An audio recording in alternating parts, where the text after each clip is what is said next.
Bonjour à tous. Aujourd'hui, je vais terminer la solution de cette liste d'exercices sur les opérateurs linéaires bornés. La liste d'exercices, la dernière que j'ai énoncée sur la chaîne. Aujourd'hui, nous allons faire l'exercice 6.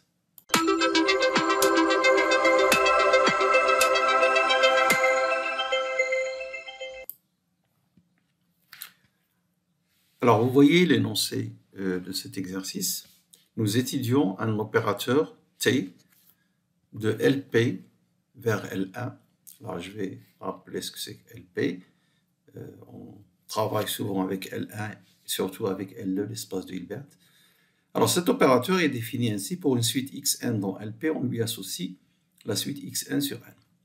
Dans une première question, on nous demande de montrer que c'est bien défini. C'est-à-dire, lorsque vous avez une suite Xn dans LP, cette suite-là est bien un élément de L.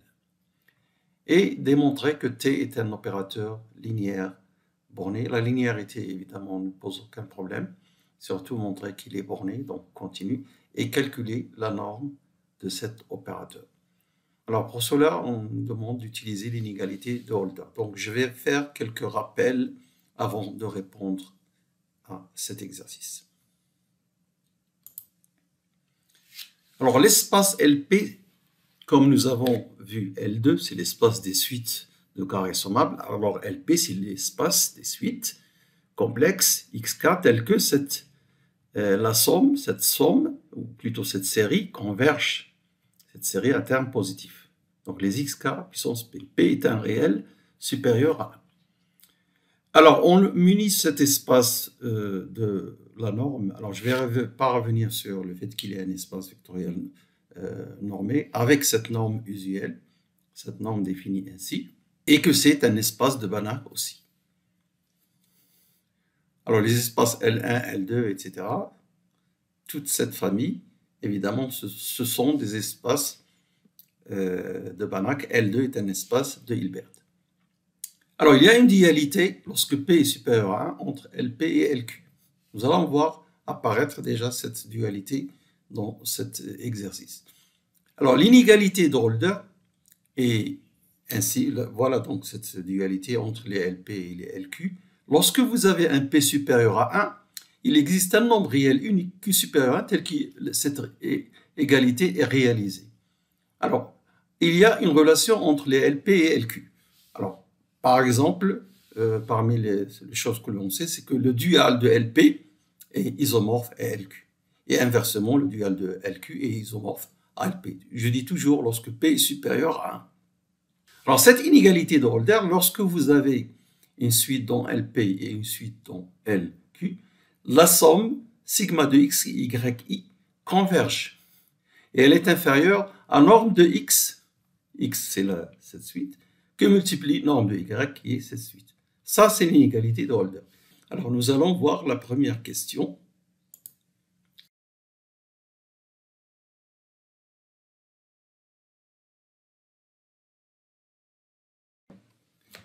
Alors, après ce rappel sur l'inégalité de Holder et sur les espaces LP, nous allons répondre à la première question. Donc, nous avons une application T de LP vers L1 définie ainsi. Pour une suite XK de LP, on associe au XN, si vous voulez, on associe la suite XN sur N.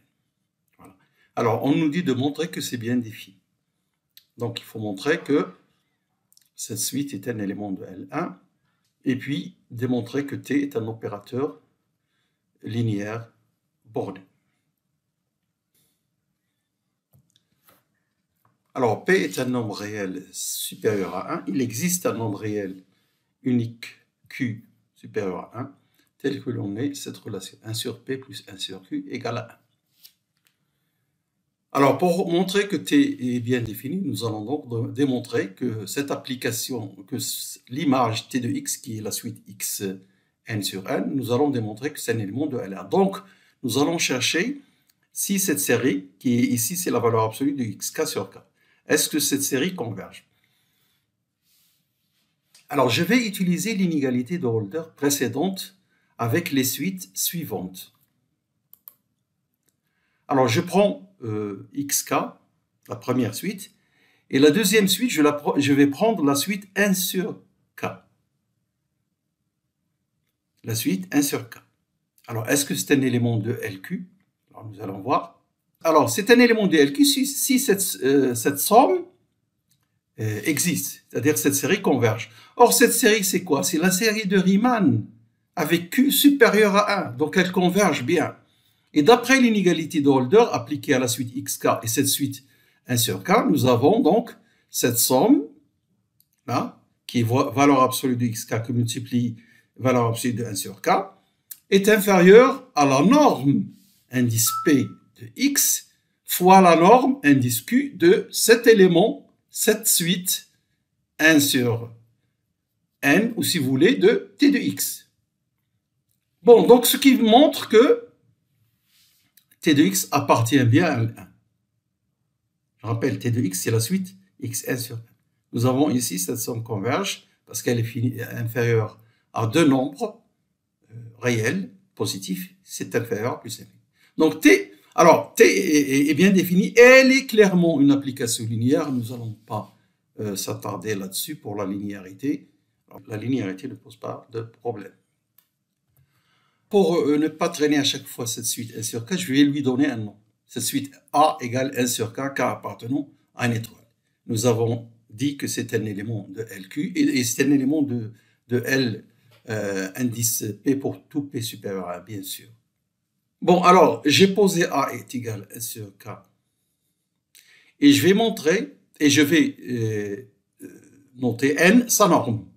Puisque c'est un élément, nous avons dit que c'est un élément de LQ, sa norme indice Q, je l'appelle grand N, pour ne pas, pour simplifier les notations. C'est donc ça, la norme de A indice Q.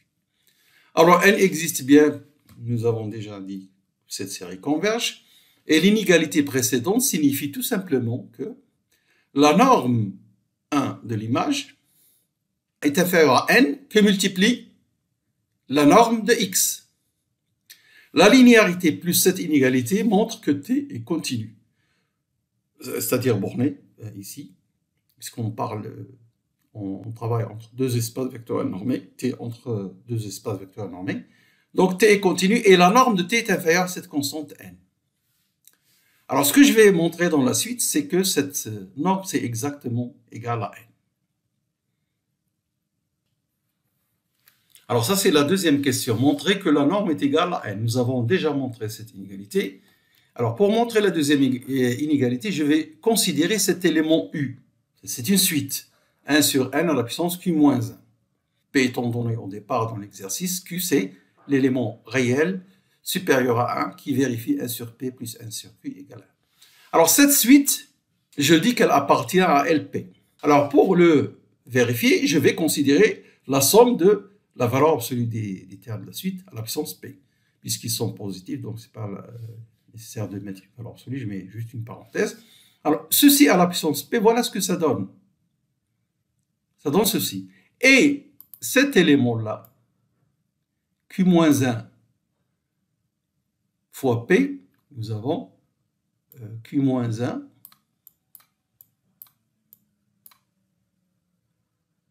que multiplie P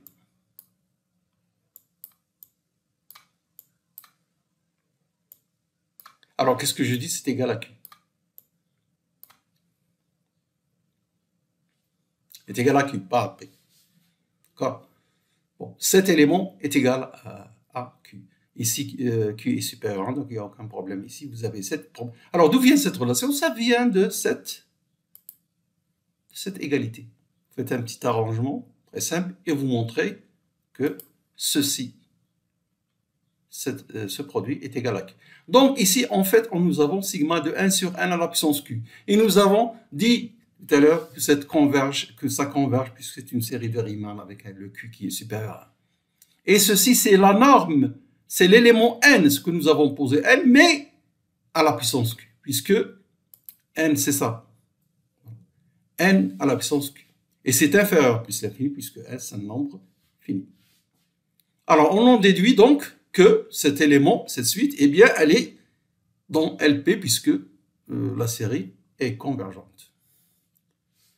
Et la norme de U, c'est cette somme à la puissance 1 sur P. Donc, c'est n à la puissance Q sur P. Alors, T de U, c'est quoi T de U? Vous prenez cette suite, vous divisez chaque terme par n. Chaque terme d'ordre n par n. Donc, ça fait 1 sur n à la puissance Q. Donc, T de U, c'est la suite 1 sur n à la puissance Q. Et sa norme dans l'espace L1, c'est ça, qui converge toujours. Il paraît que cette série, tout tourne autour de cette série, la série de Riemann. Pour Q supérieur à 1, elle converge. Et c'est n à la puissance Q, comme je l'ai dit tout à l'heure, c'est n à la puissance Q, cette somme. Donc, T de U est égal à ça, sa norme est égale à ceci, et U est égal à ça. Alors maintenant, je reviens à la définition de la norme. La norme de T, c'est le sup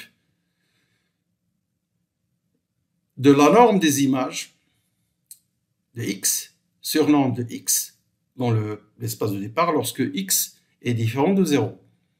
Alors, donc, c'est supérieur à cet élément, puisque lui-même, il est dans LP, U. Donc, c'est supérieur à T de U, norme 1, sur norme de U à la puissance P. Or, nous venons de voir que ça, c'est NQ. Donc, et la norme de U, nous avons vu, c'est n à la puissance Q sur P. Alors, diviser ça par ça, ça donne n à la puissance Q, 1 moins 1 sur P, et ceci est égal à 1. Ça, c'est égal à 1. C'est facile de le vérifier aussi. Comment? Grâce à cette relation. Vous vérifiez les petits calculs sur les fractions rationnelles de nombres entiers. Vous vérifiez que c'est égal à n. Alors, je viens de démontrer l'inégalité réciproque de cette inégalité. Et donc, en conclusion, la norme de T est égale à 1.